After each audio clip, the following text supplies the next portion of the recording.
Todo está conectado.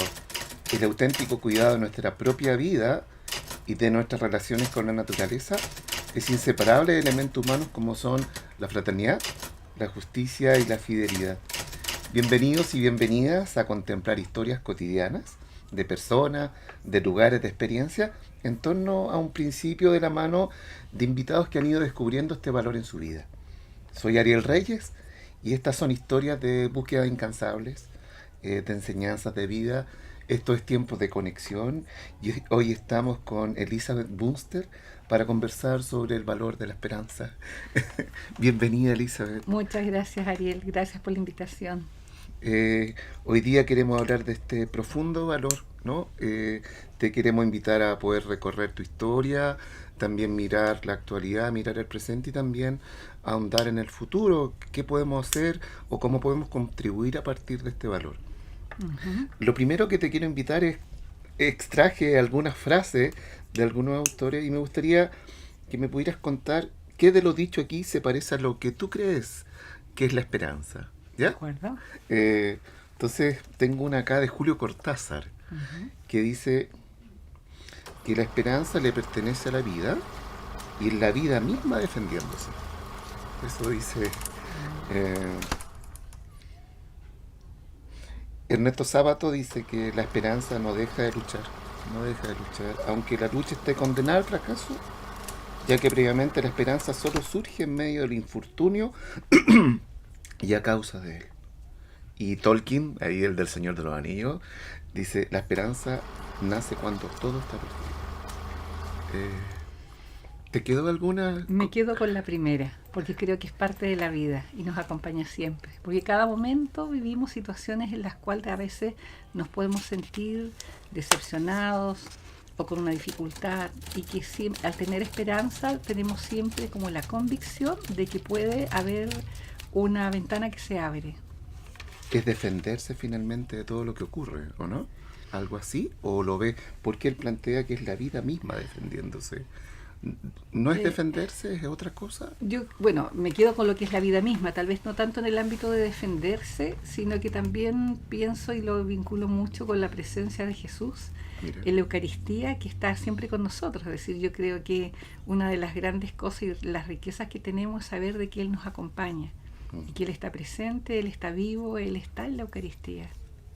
Ah, mira, conecta finalmente diciéndonos que la esperanza le pertenece a la vida porque es la vida misma, porque es Jesús quien acompaña nuestra propia vida. Sí, Eso es. O sea, por eso no podemos perder la esperanza finalmente. exacto. Wow. Me imagino que eso lo descubriste en un camino, ¿no? Sí, yo siento que Él me lo regaló también, sí, Es un sí. regalo profundo. Te Mm. quiero invitar a hacer un recorrido. Ujú. Aquí tenemos una radio antigua, no tan antigua quizá, ¿ah? Pero es un símbolo del pasado. Vamos a pedirte que vayas presionando el botón Bien. retroceder. Mira, el botón de Este, retroceder es ese. este Apriétalo, mismo por lo favor. apretamos. Ya. Y la idea es poder, ahora que ya estamos en el pasado, podamos descubrir tu pasado en torno a este valor, ¿vale? Ujú. Entonces, preguntarte primero si te acuerdas de alguna experiencia en que el valor de la esperanza se haya hecho presente, o sea, no sé quiénes estaban, dónde ocurrió, si nos puedes describir un poco, yendo a tu Ujú. infancia, donde tú te Mm. estimes conveniente. A propósito de lo que recién te comentaba, mira, se me viene una imagen pensando, bueno, yo me crié como hija única, que para mí eso era esto de ser sola, no tener hermanos, con una mamá que me cuidaba mucho, así que era pocas las amistades que tenía también. Entonces, yo siento que viví una infancia en la cual eh, me hizo falta la presencia de hermanos o de primos, verdad que comparten sobre todo el juego. Bueno, igual tenía amigos, pero no era lo mismo en esta mayor intimidad. Y recuerdo que ya teniendo 9 años, me surge el interés en hacer mi primera comunión. Mira, Mi mamá no era muy asidua a ir a misa, en mi familia era como algo externo. Estábamos también pasando, bueno, ahí tenemos la foto, exactamente, sí, ¿sí? exacto, Ahí ese fue el estás día de mi tú, primera comunión. ¿ya? Y lo interesante es que para mí ese día ¿Ya? yo siento que marcó mi vida. Fue un día como muy intenso porque yo siento que, bueno, es que me pasó algo bien particular, A ver, porque ¿qué mi te mamá pasa? me decía, no, es que cómo vas a ir, eres muy chica todavía para ir a una capilla, ir a una parroquia, porque ella está como muy preocupada que no me fuera a pasar nada. Entonces al final fue tanta mi insistencia, y yo misma después me preguntaba, pero ¿por qué tanta insistencia? Yo creo que me marcaron mucho cuando de repente en Semana Santa aparecían las películas de Jesús, ¿Ya? y yo encontraba tan injusto que lo hubiesen matado, si era tan bueno. Bueno, así como en esas situaciones, entonces, pero me llamaba algo fuertemente la atención, yo soy esas personas que, y desde chica, como que cuando quiero algo estoy como constantemente insistiendo. Llegó un momento en que mi mamá ya no soportó más que yo le siguiera todos los días pidiendo, porque yo vi un letrero en un negocio que eh, estaban abiertas las inscripciones para primera comunión, ¿ya? Entonces al final fue a la capilla. Ujú. Yo vivía en el sector de Conchalí, un Ok. sector incluso de pocos recursos. ¿Ya?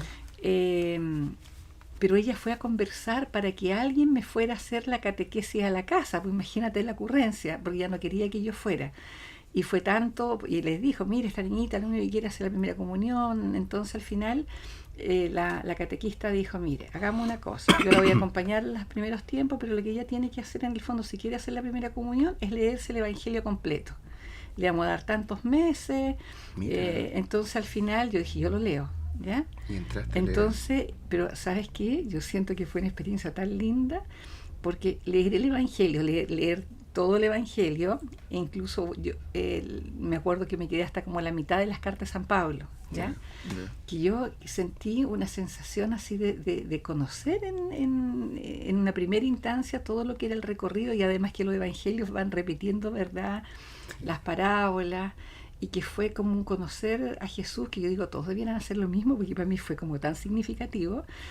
Y me acuerdo hablando con el sacerdote de la capilla, de la parroquia, que era la parroquia Los Olivos, y ahí la capilla que pertenecía.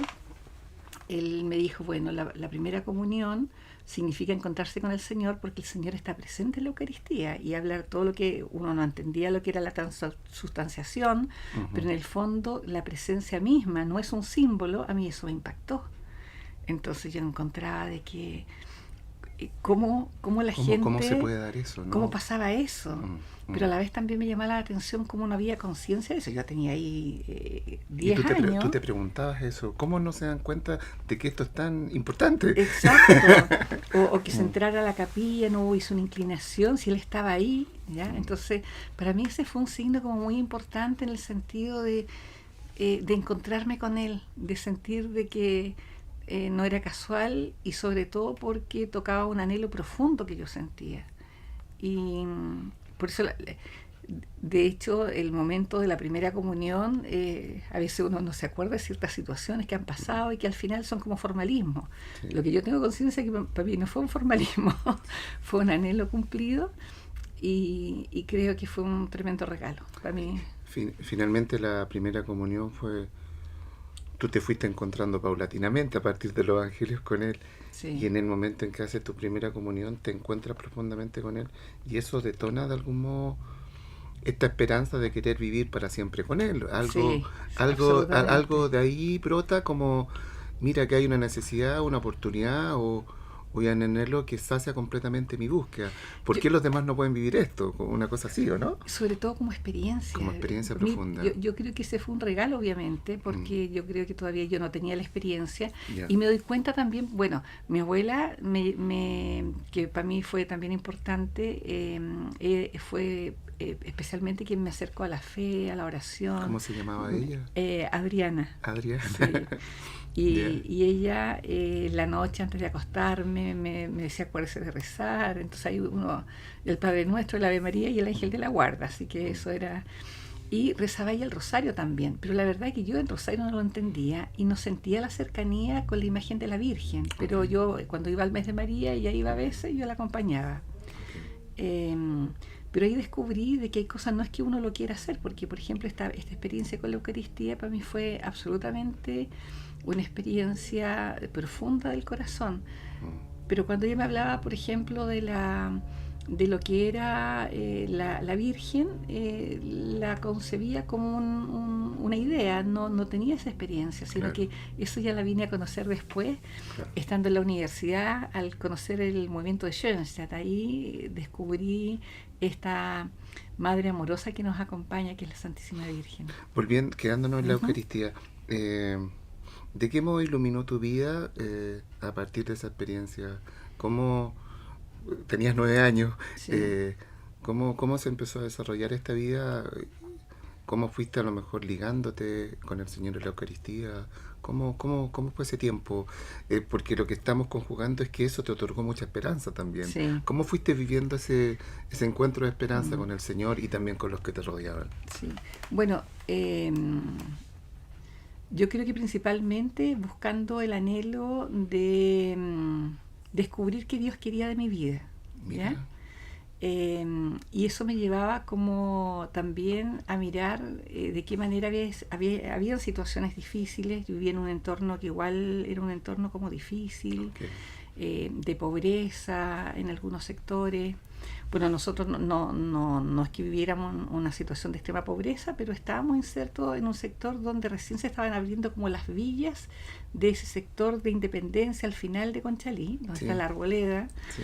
y donde sí habían muchas dificultades, donde ya se percibía el tema de la droga, por ejemplo, la falta de habitaciones.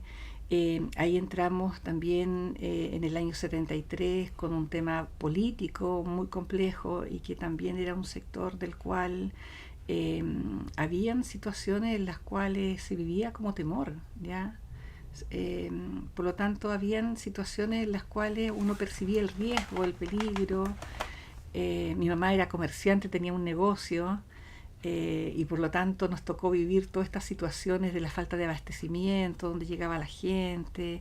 Mi Mm. mamá es una mujer admirable, ingeniosa, trabajadora como ella sola. Yo creo que también eso lo heredé de ella. Y, eh, y ella, en el fondo, yo la veía que se sacrificaba bastante y como que su norte era que yo fuera una profesional, que pudiera salir adelante. Y hasta el día de hoy sigue siempre acompañándome y llamándome para saber si Qué almorcé. bueno. Sí, pero yo veía también esa posibilidad de que, por ejemplo, me daba cuenta que el entorno que había en esa época para llegar a la universidad, no habían universidades privadas, es decir, tenías que tener un buen puntaje en la universidad, Sí, claro. tenías que prepararte. Y ya estando yo en la básica, sentía que de repente fue así como un detonador, tienes que estudiar. Y fue una cosa así que empezó a sacar los primeros lugares, me empezó a ir bien, empecé a tomar el gusto del buen rendimiento, de conocer, de leer. Se abrió un mundo en las lecturas, en el estudiar. Ya no era por sacarse una nota, sino que el anhelo. Y frente a eso, en el mismo colegio, estudié en una escuela pequeña primero, la Little School, que la verdad que para mí fue una riqueza, un colegio particular y donde los profesores, era una familia que estableció esta pequeña escuela. Daban mucho cariño a los alumnos y para mí fue como muy especial el poder tener esa experiencia también como de familia dentro Mm. del colegio. Me, me conecta mucho con... Ha aparecido varias veces en la conversación la palabra anhelo. Mm, eh, Como que... Dime si estoy pensando bien lo que me estás contando, de que la esperanza de algún modo tiene que ver con que tú siempre has buscado un anhelo, como que, y ese anhelo se ha ido concretizando por medio del encuentro, en este caso con Jesucristo en la Eucaristía, mm, también con estos contextos desfavorables, eh, pero siempre con esta noción de querer seguir adelante, no sabiendo lo que va a ocurrir, pero teniendo claro que quieres a lo mejor construir algo. Sí. Por ahí ha sido un poco como ha ido tú Sí. alimentando este desarrollo de la esperanza. Sí, es que yo creo que el tema de la esperanza Mm. y en un espíritu de servicio, por eso digo que me marcó tanto el tema de haber leído el Evangelio, Ya. porque al final cuando tú lees la vida de Jesús, Ya. su camino era en el servicio a otros, Claro. el presentar al Padre, Ya. el darse cuenta de que habían otros que sufrían y por eso de alguna manera te despierta de que hay personas que buscaban esperanza y frente a las dificultades, en el fondo, que era clave en un momento determinado estar al lado del otro.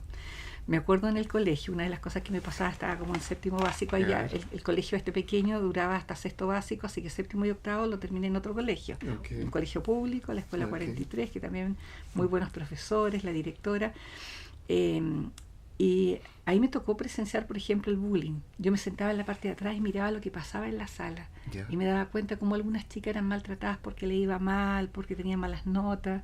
Y a mí me iba bien. De hecho, en séptimo y octavo volví a sacar el primer lugar, como venía del otro colegio. Y resulta de que yo me acercaba a ella y las ayudaba a estudiar para que les fuera mejor. Yo sentía que no puede ser que pase esto, ¿cómo pasa eso?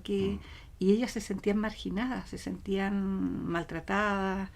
Entonces, de ahí empecé como también a sentir esta sensación que uno puede hacer algo y esta satisfacción de que ayudaste a alguien, Exacto. que pudo irle bien en la prueba, de que se sintió bien, que se sintió alegre de que la persona que le iba bien se acercara a ella.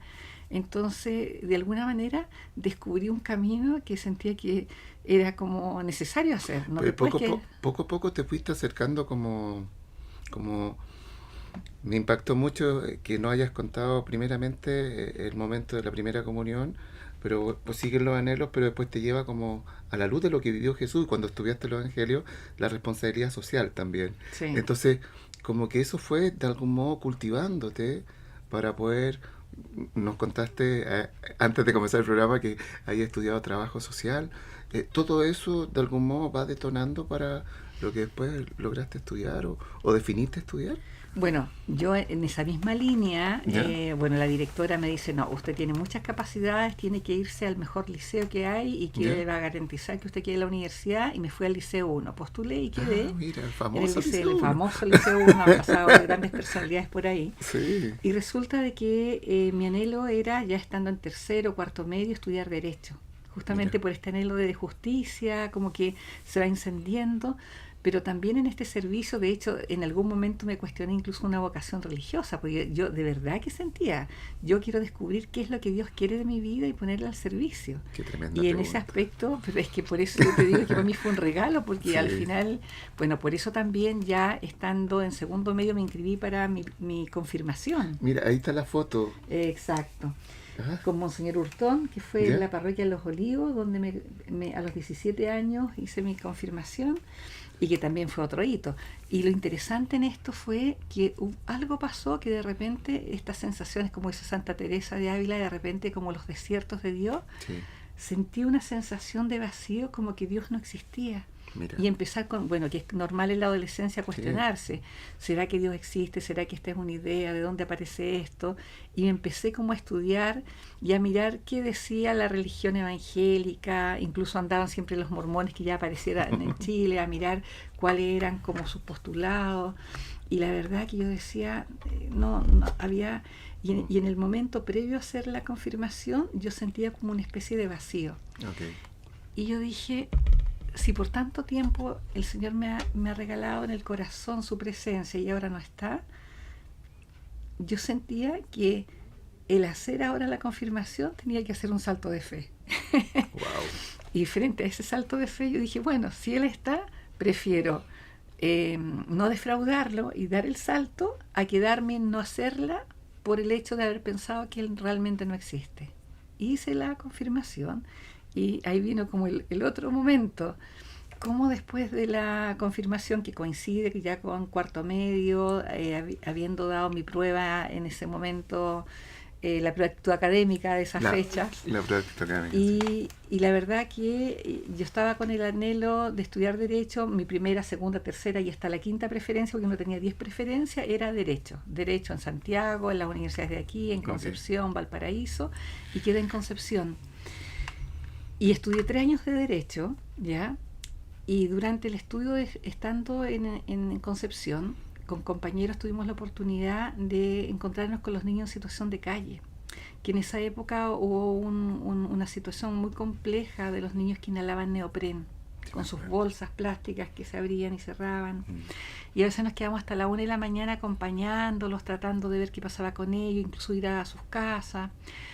Eh, y ahí me di cuenta, incluso hacíamos visitas nosotros en la sección de menores de la cárcel, Ujú.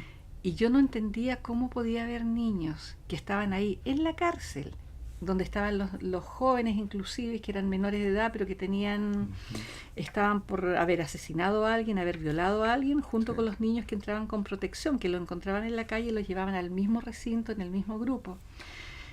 Y me daba cuenta que aquí había que hacer un trabajo con la familia más que con las leyes. Y tomé la decisión de cambiarme a trabajo social. Eso fue Wow, eso lo amplió con todo, ¿no? fue una crisis, un movimiento, fue pero ¿cómo te vas a cambiar de esa carrera? Y para mí fue un momento también como de crisis en el sentido de tomar una decisión radical, Mm. pero también por convicción. Eso percibo en tu vida, que han habido hitos que te han demostrado fuertes convicciones. Sí. Y a partir de ellas has tomado grandes decisiones también. Sí. Bueno, yo siento que eso, después de haber hecho la confirmación, ¿Sí? fue como, bueno, decidiste tomar este camino, entonces Bueno. yo ahora te voy a, de alguna manera, acompañar.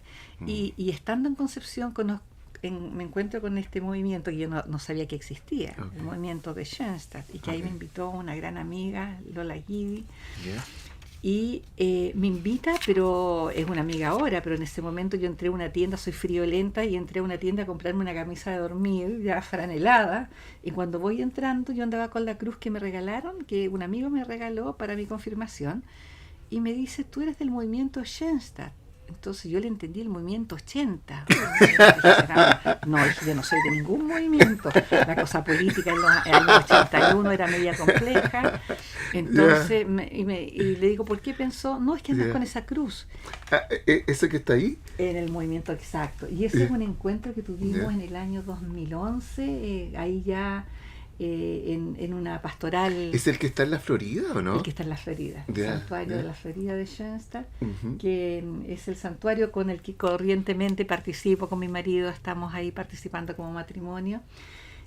Y el que conocí yo fue allá en Montagüe, en Concepción, que son todos iguales, la particularidad claro. que Sí. representa el arraigo del hogar, este hogar que nos ofrece en su presencia ahí la Virgen, Y la ese Madre. cobijo, ¿no? Ese cobijo. Exacto, con sus Mm. gracias de acogida, transformación y envío.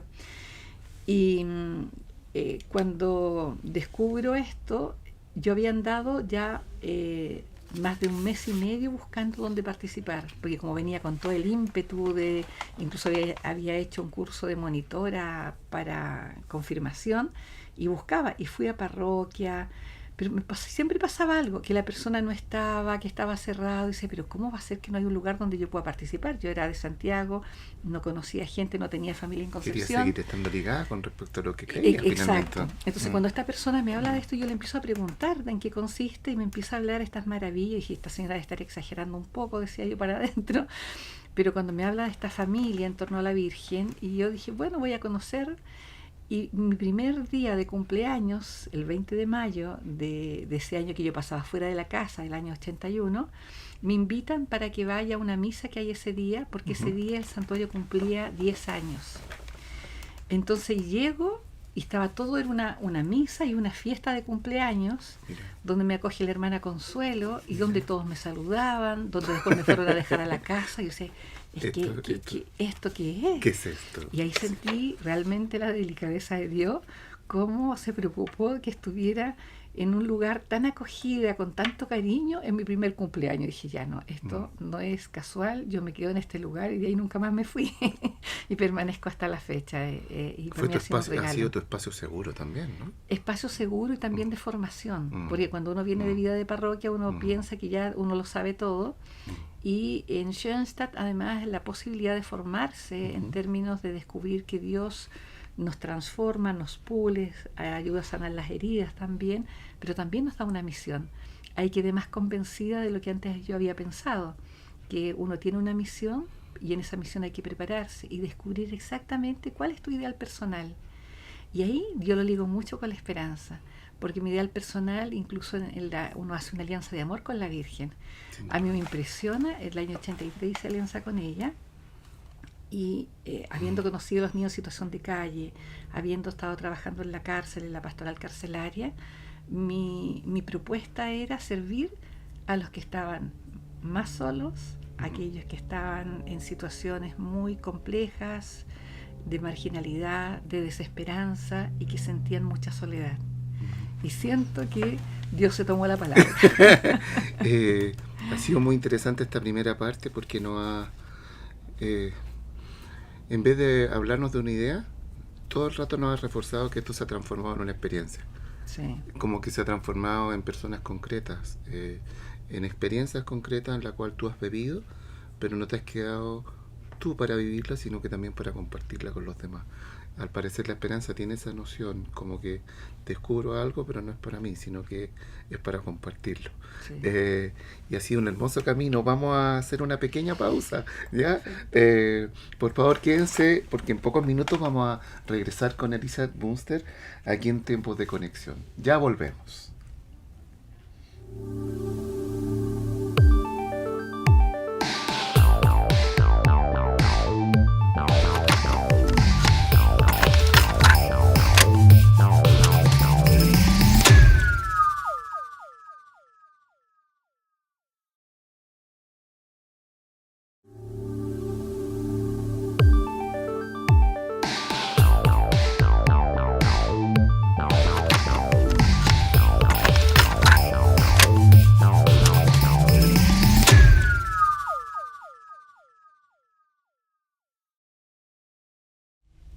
Estamos de vuelta en Tiempos de Conexión junto a Elizabeth Bunster.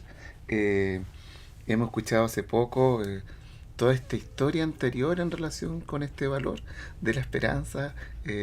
Hemos podido verte en la Eucaristía, hemos podido verte en el colegio, hemos podido verte en tu lugar de estudio. ¡Wow!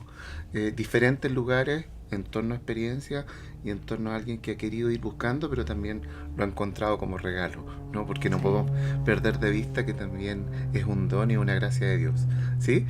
Te quiero invitar a trasladarnos, a dar un paso. Bien. Vamos a ir al presente, vamos a sacar y apretamos ese, play, ese es el play. Perfecto. Entonces estamos en el presente. Tú participas y también acompañas un proyecto hermoso del cual quisiéramos también que nos pudieras contar, ¿no? Del proyecto Esperanza que acompañas. De qué modo a lo mejor este valor inunda este gran desafío de lo que ustedes hacen. Cuéntanos, por favor.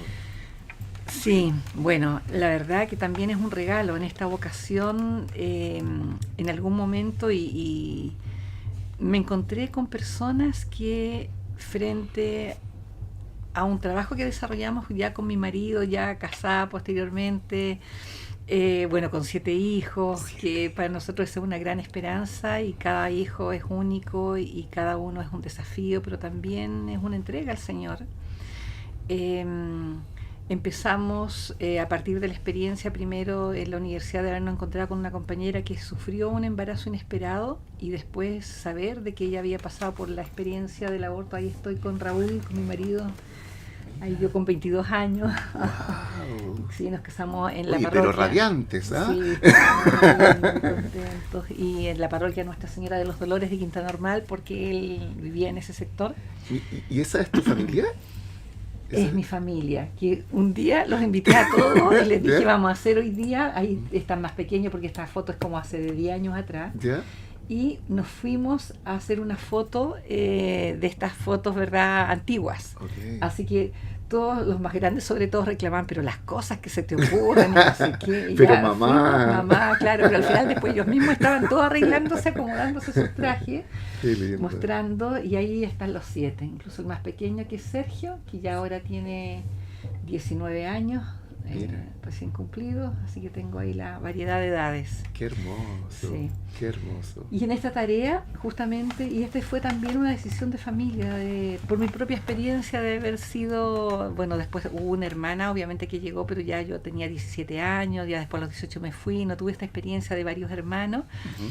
de Mira. querer tener una familia con varios hijos y acompañarme de un santo varón, mi marido, que la verdad que acompaña, está, de tener también en común este compartir de vida, de anhelos. Y comenzamos en Santiago, después de esta experiencia que ya había nacido en Concepción, de formar una agrupación de jóvenes que nuestro anhelo era formar hogares de acogida para mujeres embarazadas para evitar el aborto, porque nos dábamos cuenta y habíamos conocido la historia de una compañera de universidad que había vivido esta situación y había terminado abortando por no haber tenido un hogar de acogida. Y nosotros pensábamos en ese momento, estando estudiando Derecho en esa época todavía, a cuántas chiquillas más le está pasando lo mismo. Después comenzamos con mi marido ya en Santiago, yo ya me cambié ahí de Derecho a Trabajo Social, me vine a estudiar a Santiago, y nuestro primer hijo, siempre decimos, fue en nuestra casa nace el Movimiento Anónimo por la Vida en Santiago, Mira. y en un programa con don Francisco que tuvimos en el año 87, y pasando la historia de este movimiento que habíamos comenzado ya en el año 83 y se había formado formalmente el 85, tanto en Concepción como en Santiago. Aparece un matrimonio en la comuna de Puente Alto, en Casas Viejas, que ofrece una casa, otras personas que ofrecen pagar las cuentas, otras personas que ofrecen la mercadería mensual, y se forma un hogar en Santiago. Wow. Y ya habiéndose formado otro en Concepción, después otro en Viña, en Panguipulli, y al comienzo nos decían: chiquillos, ustedes son muy jóvenes para hacer esto, hay que tener recursos. Y nos dimos cuenta que cuando están los anhelos, somos capaces de concretarlos y dar esperanza a otros. En esos hogares, y que funcionaron hasta hace pocos años atrás, se dio esperanza a jóvenes que no tenían apoyo, a jóvenes que la abandonaba la pareja o donde la familia la quería obligar a abortar. Y aquí aparecen ya, y aquí recuerdo claramente en este mismo año 87-89, mujeres y varones para decir cómo me hubiese gustado haber conocido esto antes, porque para mí es tarde, porque yo ya aborté, pero con un dolor desgarrador, profundo, vivido en mucha soledad, y donde todos te dicen: esta es la primera vez que lo hablo. Y nos dimos cuenta que era necesario dar apoyo, y en el año 89, a través de un amigo, Dan Saylor, conocimos lo que era el proyecto Raquel, que se formó en Milwaukee, Estados Unidos, y que hoy día está en todas las diócesis norteamericanas, y conocer lo que era esta experiencia con todo lo que implicaba la traducción y de años, y sin duda aquí viene otro momento difícil en que a mí me tocó reconocer el dolor, pero también vivirlo con esperanza, pero me costó mucho, lo reconozco, que fue haber pasado yo por la experiencia, nosotros como matrimonio, haber pasado por la experiencia de una pérdida de un bebé en gestación en forma espontánea, y que ya habiendo ayudado a salvar la vida de niños a través del Movimiento Anónimo por la Vida, porque nosotros íbamos de las personas que estaban pensando abortar para ofrecerles nuestra ayuda, y convencíamos a veces a personas donde el día siguiente tenían la hora del aborto, incluso el aborto pagado, y que al final, por el solo hecho de escuchar a una persona que le decíamos: te queremos ayudar, sabemos que estás en dificultades, pero sabemos que puedes salir adelante y vas a amar a tu hijo. Nunca recibimos ninguna mujer arrepentida después de haber tenido su hijo, al contrario, con mucho orgullo y alegría nos iban a mostrar sus bebés. Pero sí aparecían personas que después de que igual no las logramos convencer, abortaban, y nos decían: ¿por qué no hicieron algo más? Porque este dolor ahora para mí es insoportable. Eso también te muestra la radicalidad que hay que tener respecto al hecho de que hay que ayudar a toda mujer embarazada en dificultades. Y habiendo tenido toda esa experiencia y sentir la sensación del dolor por la muerte de un hijo en gestación, es un dolor profundo que hoy día en la sociedad se conoce poco. Y la verdad que pasaban los días, pasaban los meses, y yo no me superaba ese dolor. Y siento, estoy convencida ahora, después de ya mirándolo con perspectiva, Sí, claro. de que en el fondo era una forma también de reconocer y conocer este dolor de muchas personas que sufren, y darnos cuenta de que es una realidad, como en una oportunidad una mujer en Argentina nos decía en un taller: existen ciudades invisibles donde viven muchas mujeres que hemos pasado por un aborto y nadie nos ve y nadie ve nuestro dolor. Y eso ocurre, hoy día es lo que está pasando. Pues ya está Porque la invisibilizado, mujer finalmente. es una segunda víctima del aborto Mm, y que nos tiene que llevar a conmovernos, a comprenderlo, no a justificarlo, porque claro. sabemos que es un mal que daña Sí. no solo al niño que muere, sino que también a la madre, al padre y a la familia. Y ese es el proyecto Esperanza. Desde el año 99, Ujú, al alero del santuario de Schoenstatt, ujú. hicimos tomamos la decisión, y ahí con apoyo de los padres, el padre Mario Romero, que en un momento determinado, frente a personas que seguían llamando, y que llamaban a fundaciones, que llamaban al Movimiento Anónimo por la Vida, y donde esto ya era otro plano de trabajo, ya no era la prevención apoyando embarazadas, tenía que tener otra vertiente. Y ahí al alero del santuario de la Virgen, ella que conoce y lo que implica como madre ayudar a otras madres, que sabe de lo que implica el dolor de la muerte de un hijo, una Mira. muerte injusta, nace el proyecto Esperanza. Y yo doy las gracias porque de alguna manera eh, el haber estado en el inicio es también un regalo. Sí. Es reconocer ese dolor y es un dolor tan profundo de la persona, y cuando pensamos en qué nombre le queríamos colocar, recuerdo ahí con una amiga, con Paulina, en el fondo decíamos, ¿qué es lo más importante que tenemos que darle a las personas que han pasado por un aborto? Y era la esperanza, Era la esperanza. porque la persona siente que su vida se terminó, que no tiene porque dentro de las secuelas que existen es la pérdida del sentido de la vida, sentir que estás en una vida de constante sufrimiento, que tú has perdido la vida, y aparecen una serie de secuelas como la evasión, y sobre todo la pérdida de los vínculos. Se produce un grave quiebre de los vínculos con Dios, con los otros, donde la persona siente que no merece amar ni ser amada, incluso intentos de suicidio. Es decir, conocer ese drama, y que ya llevo más de 20 años acompañando, me doy cuenta que, y sin proponernos, y solamente era para ayudar a las personas que ahí estaban llegando, hoy día el Proyecto Esperanza está en 16 países de América Latina y el Caribe, Mm, que se incorporó a través de Aparecida primero. Hay ok. una foto que aparece, ahí está el logo del Proyecto Esperanza, Sí. y como el cardenal Pedro Rubiano, que me tocó conocerlo, y ahí con Adriana, una gran amiga con quien hemos tenido la oportunidad de transmitir también esta experiencia, porque lo que nosotros hacemos no es ir a enseñar. Ahí están, ¿no? Exacto, estamos con el cardenal que falleció hace una semana atrás, Oh, el cardenal Pedro Rubiano de Colombia. Él conoció el Proyecto Esperanza en una presentación que me tocó hacer a todo el clero en Guayaquil, estando con el lado con el arzobispo también, y él queda tan admirado de este apostolado de la misericordia, mm, y él me dice, tienen que llevar esto a Colombia, ¿ya? ya. Y esto fue como en marzo del 2007, y nosotros después le mandamos una carta, porque después venía el encuentro de la Asamblea General de Aparecida, ahí en Brasil, y hablamos con varios obispos, como Sir Juan Ignacio, como Sir Errázuriz en ese momento también, de manera de que se incorporara este apostolado dentro de los lineamientos de la Iglesia, que ahí es lo que se establece. Ujú, Y con Adriana se nos ocurrió ir, y se lo presentamos a Monseñor Juan Ignacio, y nos manda como delegadas de la revista de San Bernardo para ya. ir a hacer entrevistas a los obispos sobre qué significa este apostolado y conversarles a ellos también, y fuimos a Aparecida.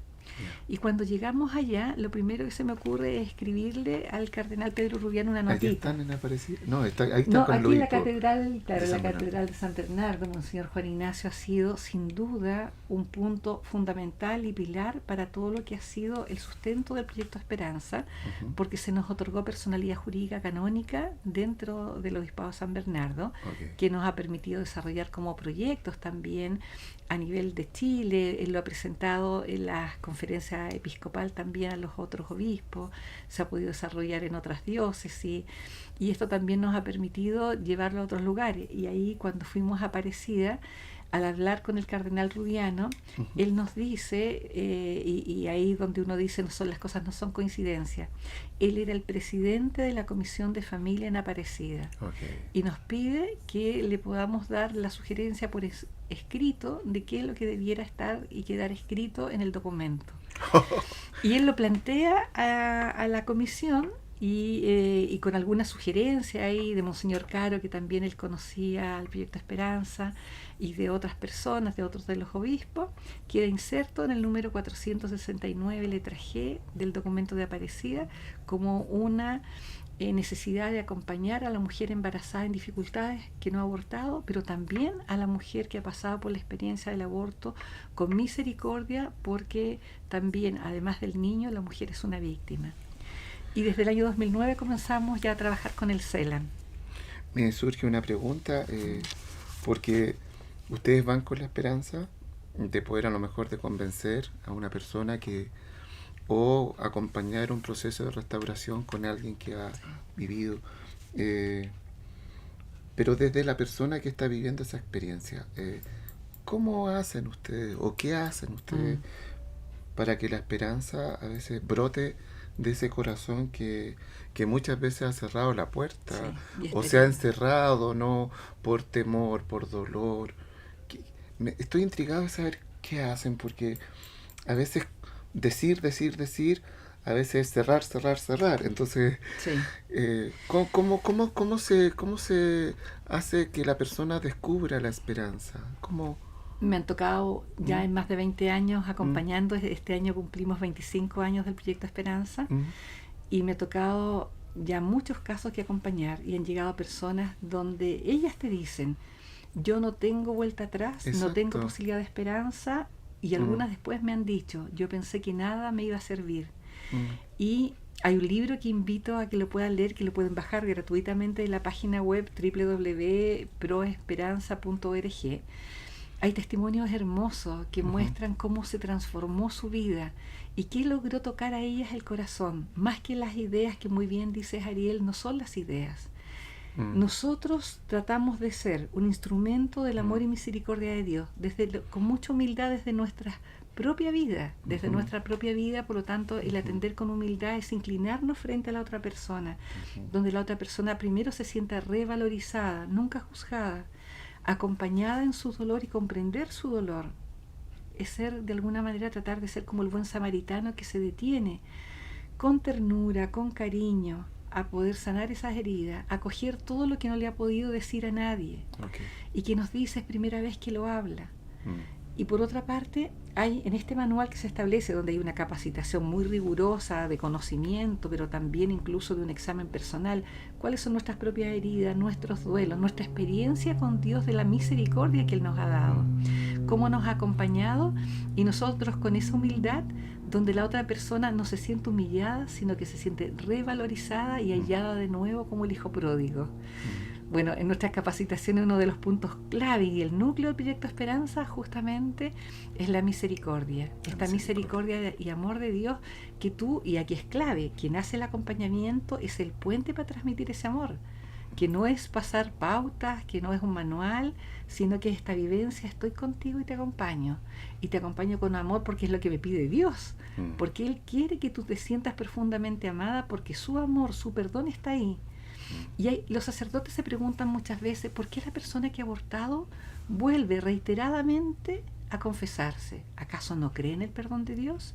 Y cuando tú hablas con la persona, ella te dice: sí, yo sé que Dios me perdonó, ujú, pero hay algo en mí que no me permite perdonarme. exacto. Y hay una evidencia que nosotros, yo te digo, con absoluta convicción, aunque no esté escrita en ninguna parte, solo por nuestros textos en que hemos estado ahí también en Solo por la este libro, indagación y todo. y por la experiencia, Mm, de que esa persona está buscando a su hijo, porque la maternidad es un proceso irreversible. wow. Y eso es algo que no lo dicen. Entonces la persona se hace una pregunta que está escrito en el libro, que justamente está publicado ahí en la página Ujú, web, sí. y que fue el título que Adriana colocó a este libro, y Mm, que dice: Señor, ¿dónde está mi hijo? Porque es lo mm, que se pregunta a la persona. Y San Juan Pablo II en el Evangelio de la Vida lo responde, cuando le habla en un párrafo, en el número 99, a las mujeres, que es bastante más largo, y primero lo que él dice a la mujer o a la persona, al varón que ha pasado por esta experiencia del aborto provocado, le dice: lo primero es mirar esto en la verdad. Es doloroso, pero hay que mirarlo en la verdad. ujú, Pero también dice, con humildad, si no lo has hecho todavía, acude al sacramento de la reconciliación para encontrarte con la misericordia de Dios. Y aquí dice algo que para mí es magistral: te darás cuenta que nada está perdido, nada. porque podrás pedir perdón a tu hijo, y aquí viene lo especial, que Ujú, ahora vive en el Señor. mm, Es decir, Lo dice el Papa Francisco también en Amoris Laetitia, cuando él menciona, a propósito de la importancia del ser humano en esta etapa de gestación. Él dice, cada ser humano, desde que es concebido como un sueño de Dios para la eternidad. Wow.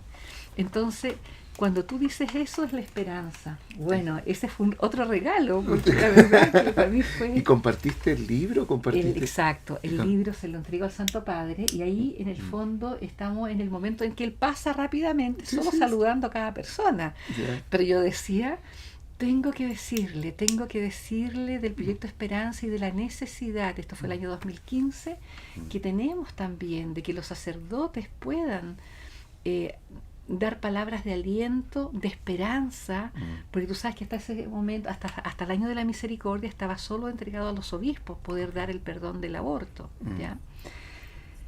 Y yo, era tanto mi preocupación de alcanzar en esos pocos segundos hablar del proyecto Esperanza, que ni lo saludé. ¿Ya? Después me di cuenta, no lo saludé, le puse a hablar. Y le dije, Santo Padre, soy del proyecto Esperanza. Nosotros acompañamos a las mujeres que han pasado por un aborto, porque ellas sufren mucho, y las acompañamos para que sanen sus heridas. Y le entrego este libro con los testimonios de nuestra historia. Y él se detiene, se queda en silencio escuchándome, y ¿sabes qué hace? Coloca su mano en el corazón y me dice, esta preocupación yo la tengo en mi corazón. Wow. Y me dice, este trabajo es muy importante, ustedes tienen que seguir trabajando en esto. Wow. Y el señor del lado ya le tenía la mano dada, se pega ahí, aparece, y él seguía hablando conmigo, y él camina hacia el lado y después retrocede y se devuelve. Acuérdense, tienen que seguir trabajando. Wow. Obviamente ese es un mensaje para todos quienes estamos en el proyecto Esperanza, lo transmito también cuando hacemos cada una de las capacitaciones, y es una misión que el Señor confirma en este mismo caminar, y agradezco a Dios porque de alguna manera es la protección a la vida del niño que está por nacer, porque esto confirma la necesidad de proteger la vida del que está por nacer, pero también atender las heridas, como dice el Papa Francisco, como iglesia, como un hospital de campaña. Sí, me impacta mucho, no había reparado en que somos personas que tratamos de vivir la esperanza, pero ustedes hacen algo muy potente, que la esperanza es un encuentro. Eso es la esperanza. Sí. La esperanza es un encuentro. La esperanza es un encuentro con el hijo que no pudo nacer. Es un encuentro con mi propia historia. Es un encuentro con alguien que me acoge, que me acompaña. O sea, el proyecto Esperanza no solo vive un concepto, sino que vive un encuentro cotidiano. Entonces, creo que en eso estamos desafiados, a nivel en esa mirada un poco más amplia, mirando el contexto, Elizabeth. Disculpa, el Papa Francisco, ¿sí? Me encanta, hay una frase que dice, después del año de la misericordia, donde declara que todos los sacerdotes pueden, que están, ¿verdad?, autorizados para la confesión, que pueden dar la absolución. Y además también él dice en la bula, carta de la misericordia, no puede haber nada dentro de las acciones de nuestra iglesia que no esté cimentada en la vida de la misericordia. Mira. Y por lo tanto todo nuestro actuar tiene que estar con esa mirada de la acogida y de ese amor tan infinito que yo creo que ni siquiera alcanzamos a palpar. Eso este amor profundo de la misericordia de Dios. Eso es como que no logramos captar la inmensidad del amor de Dios. No nos perdemos un poco, como que el hijo mayor no lo comprende en el hijo pródigo, como que el hijo menor lo atisba un poco, pero es desbordante. Exacto. Es desbordante el amor del Padre, como que a veces debiésemos profundizar cada vez más en el amor del Padre, ¿no? Y entender que nos acoge completamente. Sí. Y nosotros de algún modo también vamos siendo vehículos para ello. Pero y es tan asombroso, sí. y eso es algo que a las personas las moviliza, que es el hecho de que cuando descubren el rostro de su hijo, que hay en el spot del Proyecto Esperanza se visualiza claramente, ella está buscando al hijo. En el Proyecto Esperanza, después de pasar por todo este proceso de mirar, sanar sus heridas, de sacar el rencor que tiene con todos aquellos que no la ayudaron, de perdonar a esas personas, y ahí en el fondo nace ese hijo en su corazón y lo descubre, incluso con el regalo de que Dios le hace con el rostro de su hijo. Descubre que su hijo sigue viviendo además en una misión que repara, pero no lo hace desde la culpa, lo hace de la gratitud de haberse encontrado con ese amor de Dios. Y como dice San Pablo, en mi debilidad está mi fortaleza, porque ahora son motores, es decir, hay personas que se unen, que han pasado por este proceso de reparación, se unen al Proyecto Esperanza, o se unen a la causa en favor de la vida, o de apoyo a las mujeres embarazadas, o en 40 días por la vida, y son un motor, es decir, van donde los otros no van, tienen el tiempo que los otros no tienen, y les cambió la vida. Y te dicen, cambié de este mundo de oscuridad, del túnel de oscuridad, a un mundo de luz. Y sabes lo más hermoso que está en el libro, que te dicen, siento que algo dentro de mí empezó a florecer, Claro. empiezo a escuchar los pajaritos, veo las flores, es como que, y lo que ocurre ahí es que nació el hijo, nace este hijo que se convierte en una misión, y es esta misión como la define San Pablo, de ir a los lugares más lejos, como San Pablo cuando descubrió que en sus manos, como por la muerte de San Esteban o por haber perseguido a los cristianos, él necesitaba ahora anunciar a Cristo. Exacto. Y convertirse en ríos de agua viva. Wow. Y eso es lo más hermoso, pero en el fondo siembra la esperanza y se multiplica. Y se proyecta completamente. Absolutamente. Irradia renovación. ¿Vamos al futuro? Vamos al futuro. Ahí. ¿Esta? Sí, esa. Wow. ¿Cuál es tu mayor sueño para el futuro? Y cómo la esperanza a lo mejor podría jugar un papel en la sociedad en la cual hoy día nos encontramos. Mira, atraviesa todo y vuelvo al inicio. Antes de venir acá estuve ahí haciendo un ratito de adoración con el Santísimo, y yo sentía que el saber y tener la convicción de que Él está presente con nosotros, que es un Dios vivo que acompaña nuestra historia, es que nunca podemos perder la esperanza. Porque me encuentro con Él en la adoración eucarística, en la misa, pero también me encuentro a través de Él, como tú decías, en esta cultura del encuentro con los otros, porque cada persona está no solamente hecha imagen y semejanza de Dios, Dios está presente en Él, frente al cual me puedo inclinar. Y Dios no se elige a los más pequeños, instrumentos inútiles, para mostrar su grandeza.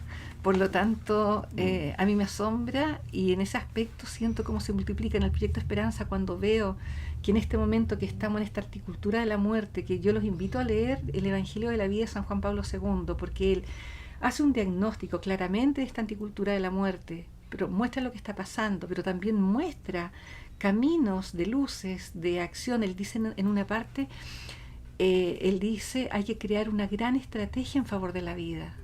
Y los cristianos tenemos que tener la valentía, la resiedumbre, también con misericordia, pero también ser claros y también ser comprometidos. No podemos quedar impávidos frente a lo que está ocurriendo. No podemos. ¿Cómo puede pasar? Y uno dice, qué tristeza de tener Dios en su corazón, tratando de decir, pero sin duda, de que mueran los niños en el vientre materno por una ley. Que en Chile ya se haya dado este primer paso y que se quiera legalizar el aborto, cuando son seres humanos y donde todos pasamos por esa etapa, y que es tal como dice el Papa Francisco, desde que es concebido como un ser, ¿verdad?, para la eternidad. Por lo tanto, tenemos una responsabilidad frente a todo ser humano para que en la justicia del derecho a nacer, de todos los derechos humanos, en la justicia social, de tener calidad de vida, de tener salud, de tener lo necesario para un desarrollo integral en la niñez.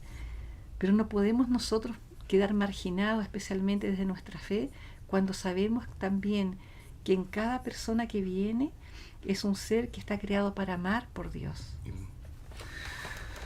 Esa fuerza está en Jesús. Esa fuerza está en Jesús. Se nos ha pasado así el tiempo. Hemos escuchado una gran historia y también una gran convicción. Y esa convicción traducida en anhelos. Quisiéramos invitarte, Elizabeth, a que puedas dejar un mensaje al futuro, ¿no? También a nuestros amigos que nos están escuchando, pues mirar esa cámara y en 30 segundos, a partir de todo lo que hemos ido conversando, que nos puedas decir algo en relación con la esperanza, con la vida, con estas convicciones que tenemos que ser a lo mejor cada vez más avesados para poder desarrollar. Bueno, yo creo que ahí, con claridad, invitarte a ti que estás escuchando, cómo el Señor también te ha elegido para una vida que no es una vida casual, y que todos estamos llamados a dar esperanza, a dar alegría, a sanar nuestras propias heridas, a sanar aquello que de alguna manera, ¿verdad?, ha sido difícil. Y que eso también, detrás de eso, Dios siempre regala una oportunidad, regala una misión, pero especialmente regala la alegría.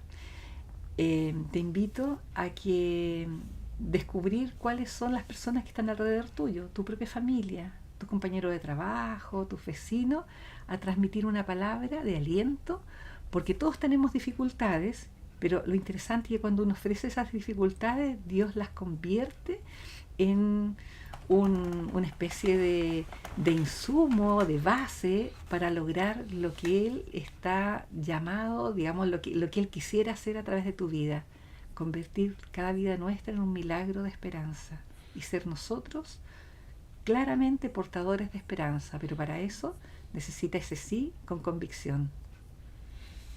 Queridos amigos, hoy día en tiempos de conexión hemos escuchado la historia y agradecemos a Elizabeth Bunster por habernos acompañado. Me has hecho emocionar y recorrer mi historia, no lo había hecho hace tiempo. Los queremos dejar invitados para un próximo capítulo acá en el canal ISB y de nuevo muchas gracias, Elisa, No, gracias por a ti, haber Ariel. estado acá con nosotros. Gracias por la invitación. Gracias a ustedes también. Nos vemos.